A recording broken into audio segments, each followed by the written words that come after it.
I'm actually, my profession, although I'm not really working in that field right now, is I'm a social worker and I'm licensed as a therapist. I've been working in child advocacy centers for quite a few years, so I do forensic interviews when there's allegations of sexual abuse usually. So I interview the kids, and I've done therapy several times. Even though I've been doing this for years, I've been a therapist for 20 years or whatever, this was really different in terms of getting right into the belief systems instead of maybe the traditional talking through it more, focusing on it long term, or even different a little bit than some of the other, I don't know if you're familiar with like EMDR, the body movement and things like that. They all have their place, but this was much more just, I don't know, the words that are coming to me is just like to the point, getting right into the belief systems and then being able to change them over a span of 2 days, which is pretty amazing, really.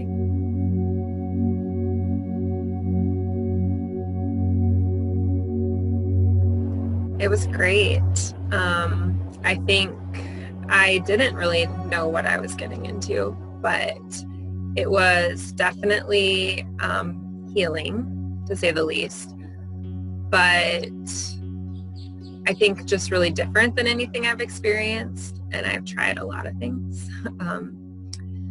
And I've tried a lot of different modalities. And, you get bits and pieces from every place, but yeah, it's definitely different. I think that, when you're doing traditional therapy, you're talking through things, you're trying to figure out themes and, it is condensed. So you're figuring out all these themes and these ways and these different ways to address it. But this is really helping you to get right into what that false belief system is. And to me, it's easier for me to address and figure out how do I change that if I know what I'm dealing with right from the beginning. Does that make sense? Versus spending a year trying to get to that. It's almost like it starts with that and then you can go from there.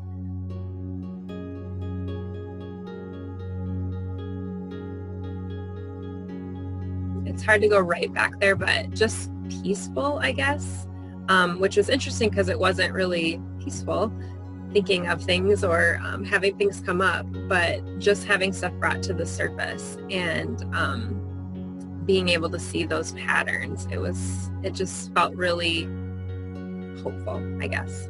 You're feeling lighter because you have a lot of it, and I felt open. I know that was part of it, was being open, but I just felt open.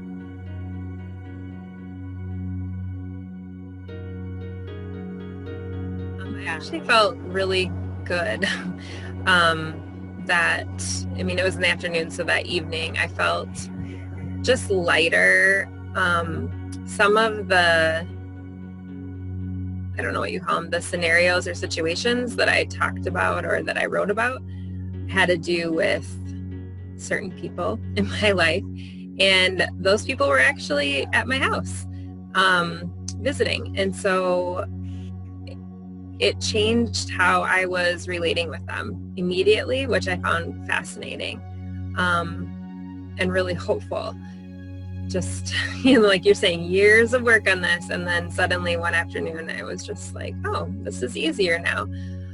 So that was really nice. And I just felt, like you were saying, with that energetic release, definitely.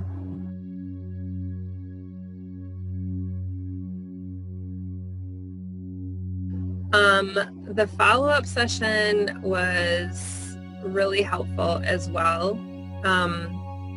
In, I think, just like getting into the root of it even more, or just kind of clarifying. And afterwards, I think I felt tired, really tired. So it was interesting because the first day I felt just kind of like I was floating, and the second day was much more like, okay, that was a lot and I just needed to rest. But not in a negative way, just more like, wow, that was a lot. My body went through a lot. There's a lot of changes and I could feel them, and I just needed to rest and like integrate. And then I think the day after then is when I just felt, again, more of that peaceful state. But I could definitely tell my body went through a lot. I needed to rest.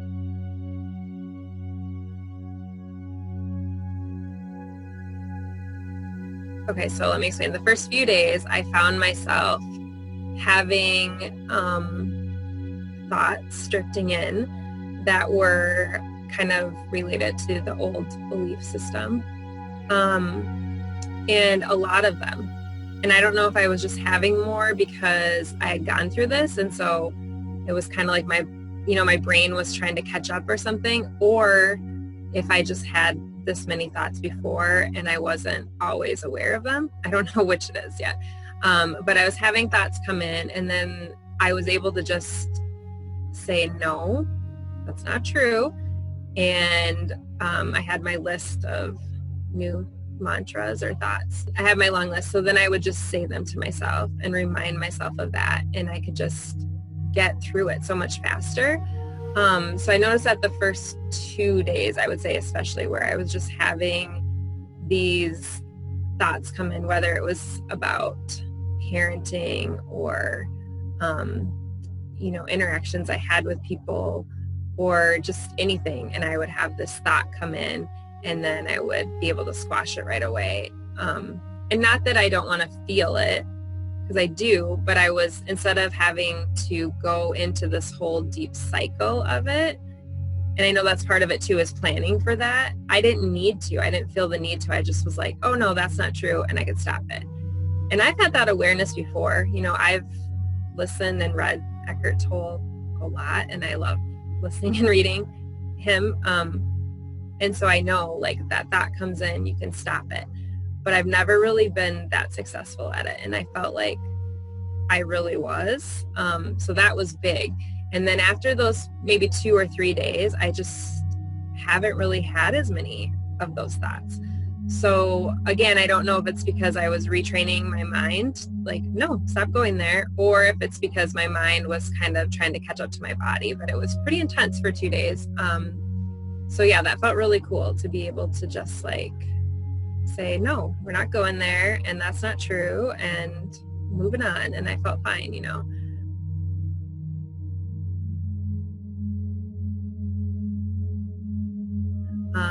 So I have noticed too that I've been much more, I'm an empath, and it seems like ever since then that's heightened even more. Just been feeling a lot of feelings that aren't mine, and this process has really helped me with recognizing that too, because sometimes I'll have these intense feelings and I'll cry or whatever, and I've noticed, oh, I'm not really having any thoughts with this. There's no belief systems. This is somebody else's.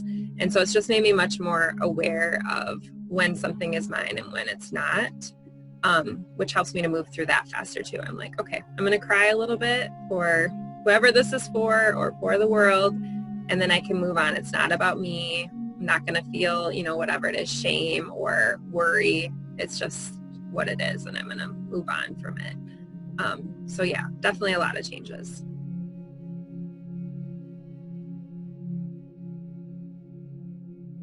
I'm more confident, more just comfortable.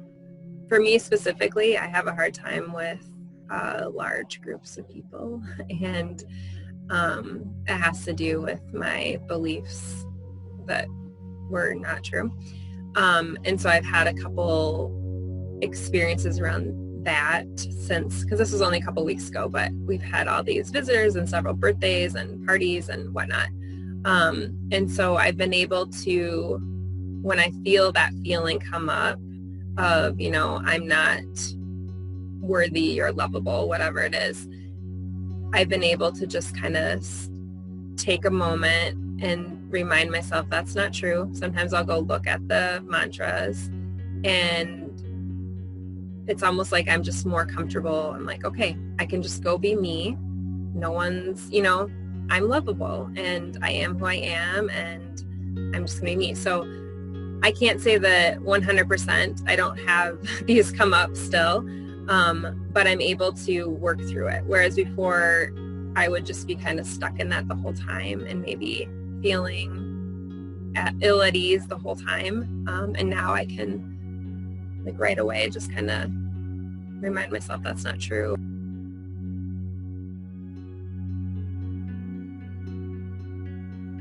Yeah, definitely. And I think, having the tools, there's different tools that you guys helped us to set up going forward. So not only do we have kind of these new mantras or beliefs that we can go back to and we can see and unconsciously and consciously try to, integrate, but then there were some other tools about what to do when you do need to go there and you do need to feel into that. And I think I haven't really had that yet. It might just be because it's been super busy for me in my life, and so I haven't had a lot of time to really go inward the last couple of weeks. But I think in the past, sometimes I've had a hard time with it because it's scary. It's scary to feel these really painful things. So I'm kind of excited, not super excited to feel the pain of it, but excited for the next time it happens to kind of have this process of like, okay, let's go in, and then these are the things I can do to move out of it. That just feels a lot more doable to me than just like, okay, I'm going to feel this pain for an hour or 10 and hope that it ends. This just gives me hope that it will be, I don't want to say easier because things aren't exactly going to be easy, but I'll just have a better feeling about it.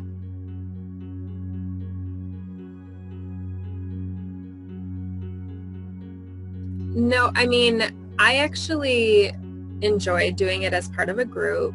I know sometimes you do it with individuals, and then this was kind of the first time with a group, and I actually like that because for me, sometimes it's hard for me to fully let go, but because I'm an empath, when other people start letting go, I can't help but do it.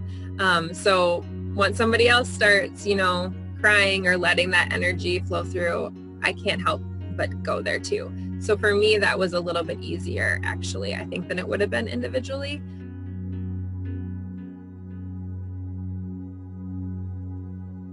Yeah, I already have. I've talked to a few friends about it, and I also don't want to explain it so much that they're trying to do the work in their head beforehand, because I think that was a big part of it too, was there was a mental piece to it, but it's done in a way that you're not so much in your head, which I think, I'm still a proponent of therapy for people where that works for them. I'm not saying that nobody should ever do therapy again. If that works for you, that's great. But I think part of the problem I've had sometimes is that I get so much into my head and I'm trying to figure out all these patterns and I'm just using my head instead of my heart. And this was more of a chance to, you were thinking about things, but then kind of the gold nuggets were when you weren't thinking about it. And then it, you know what I'm saying? It was just like, it kind of came to you. And so some of the situations that came up for me were actually surprising.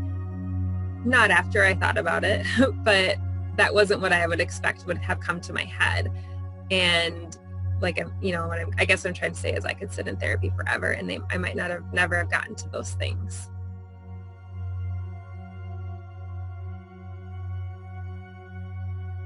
It is hard to explain, but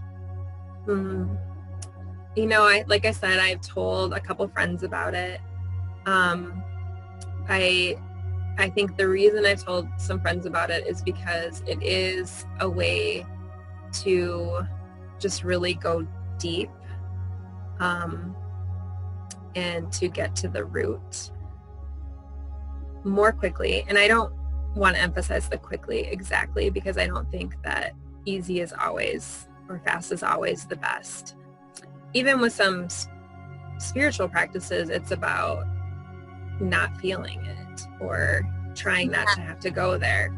But in this situation, it did feel like the best, because for me, like I think I mentioned this, but once I'm able to identify some of those roots, it really helps me to heal more quickly and to have an easier time, because I'm more aware of what's going on and I can have reminders for myself of this is what's going on, instead of spending so much time trying to get to that root. If you can start with it, which is what I think this offers, everything is easier from there on. You don't have to, I don't feel like I'm gonna have to try as many things. I'm gonna know like, oh, that fits, that's gonna help me with this. I know what the situation or the issue is, and now I can more easily pick what will help me or not.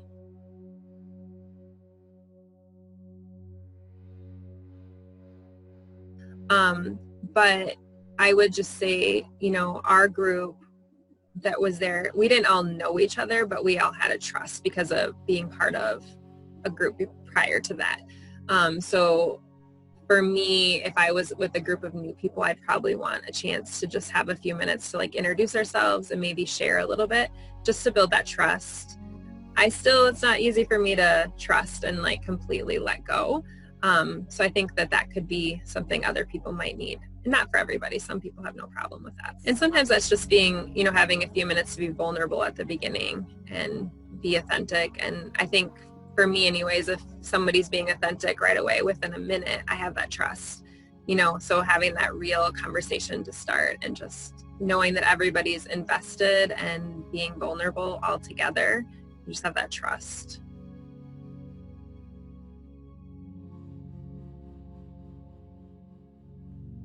Over the last probably 5 months or so, I've had a lot of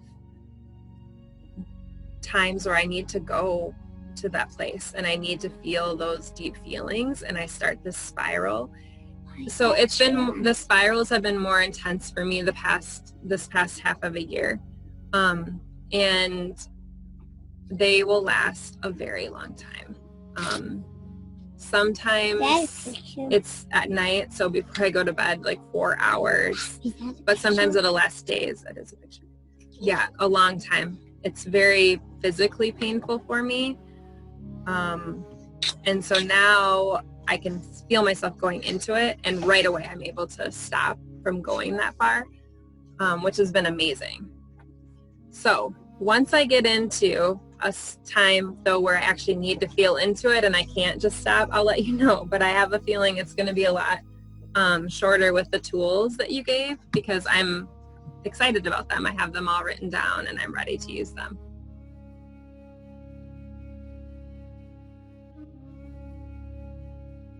Yeah, and actually that reminds me, I kind of forgot about this.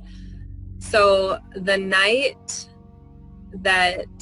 day that we did the first session, that night I went with my family, and my parents were visiting. We went to a playground, and on the way home, it was later but not dusk or anything, and there was this skunk that came out, and we live in like a wooded area, and there's a field right before our house, and it was just out of place. And so I stopped and showed my kids the skunk, and it was so cute, and you know, was out of place. And then we got home, I'm like, quick, go inside, because we've had before then where they follow us home. And so I saw this skunk, and I just really felt like it was meaningful.